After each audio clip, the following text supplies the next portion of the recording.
Assalamualaikum warahmatullahi wabarakatuh. Jumpa lagi di Alfosa TV Studio bersama saya Nyala Cahya Giwangkara dari kelas 11 MIPA. Nah, kali ini saya akan menjelaskan sedikit tentang asam, basa, dan garam. Apa saja sih metode untuk mengecek tingkat keasaman dari suatu zat. Nah, sebelum itu kita akan mengetahui dulu apa yang disebut asam, basa, dan garam. Nah, zat asam adalah zat yang jika dimasukkan ke dalam air, maka ia akan melepaskan ion H+. Kalau zat basa adalah zat yang jika dimasukkan ke dalam air, maka ia akan melepaskan ion OH-. Jadi kalau asam dimasukkan ke dalam air akan melepaskan ion H+, kalau basa akan melepaskan ion OH-. Itu adalah asam dan basa. Nah, bagaimana dengan zat garam? Kalau zat garam itu senyawa yang terbentuk dari logam dan non-logam yang bergabung dengan ikatan ion. Sifat unsur asam adalah sebagai berikut. Rasa dari asam umumnya masam, contohnya rasa masam pada jeruk buah lainnya akibat kandungan asam sitrat. Asam juga membuat kertas lakmus biru menjadi merah. Asam larut dalam air. Jika bereaksi dengan basa akan membentuk garam. Asam juga bersifat korosif atau menyebabkan korosi logam atau karat. Dapat juga melarutkan kain katun serta kain linen. Asam juga bersifat menghantarkan listrik atau elektromagnetik. Sepertinya itu saya kurang. Nah, ciri-ciri dari basa nih atau sifat-sifat basa.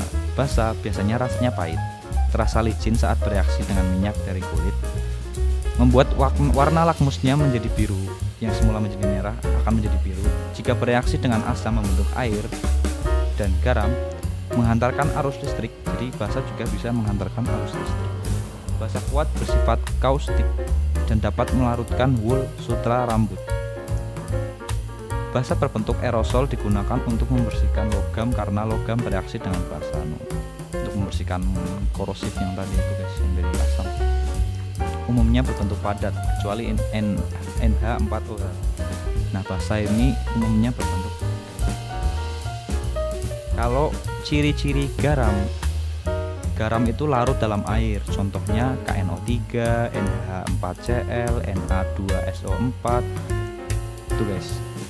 Sekarang kita akan masuk ke dalam pembahasan yaitu pH atau tingkat keasaman dan cara mengukur tingkat keasaman itu sendiri. Untuk menentukan suatu keasaman ada yang namanya pH larutan atau tingkat keasaman suatu larutan.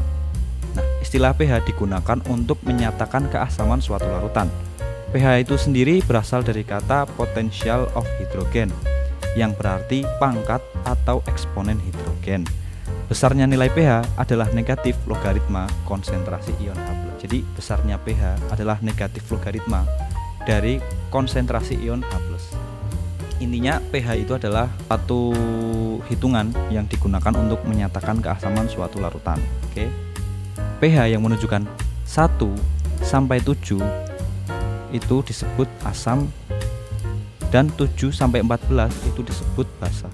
Nah, 7-nya tersendiri kalau dia pas di angka 7 itu namanya netral atau garam. Nah, semakin sedikit pH-nya atau 1 sampai 6 semakin sedikit pH-nya itu berarti semakin asam kuat. Maksudnya asamnya semakin kuat. Kalau semakin besar pH-nya maka basanya semakin kuat. Nah, bisa dimengerti kalau semakin kecil pH-nya maka akan semakin kuat asamnya, jika semakin besar pH-nya maka akan semakin kuat basanya.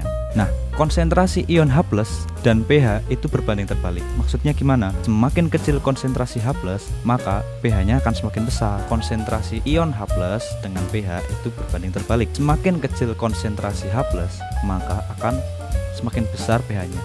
Jadi terbalik guys. Cara penentuan pH tersebut juga berlaku untuk penentuan pOH.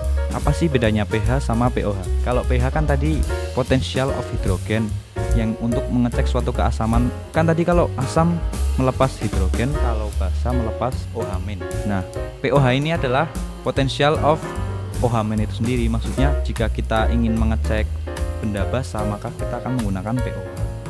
Nah, cara menentukan pOH juga berlaku seperti halnya kita menghitung pH guys.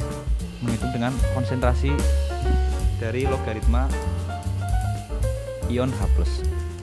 Nah, pH air murni itu 7 guys. Jadi kalau airnya murni atau air murni itu sebenarnya air itu asalnya pH-nya 7 atau disebut netral.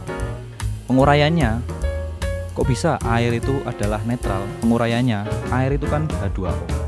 Nah, kita uraikan menjadi H+ dan OH-.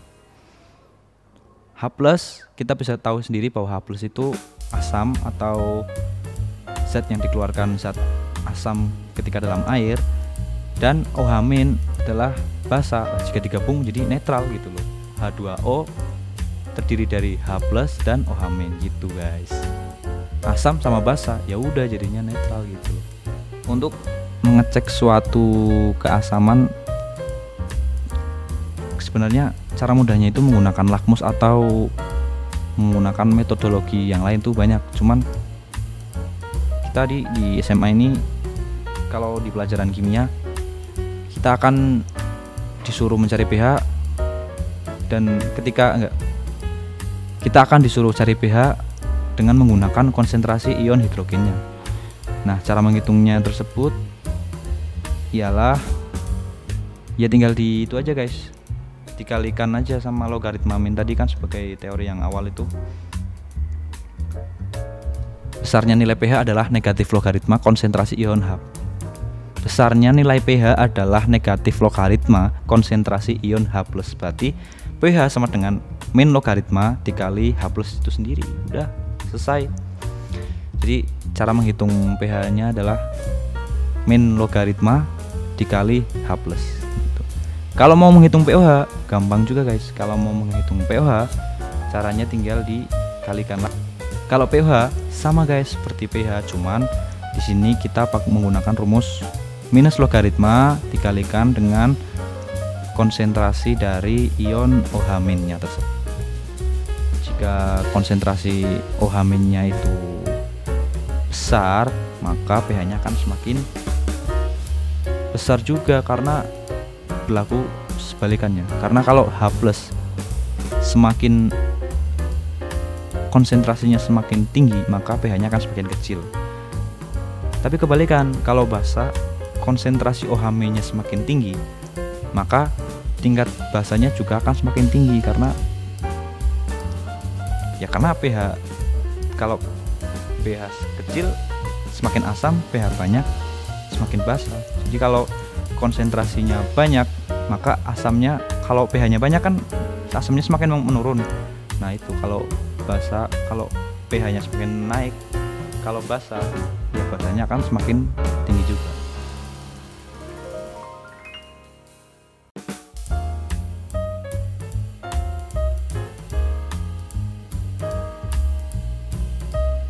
Jadi sebenarnya belajar asam, basa, dan garam ini mudah guys, cuman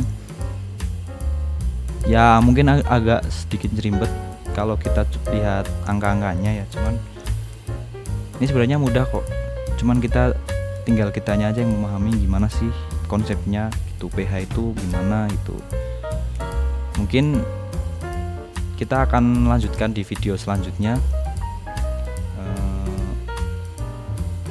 Kesimpulannya adalah asam, basa, dan garam.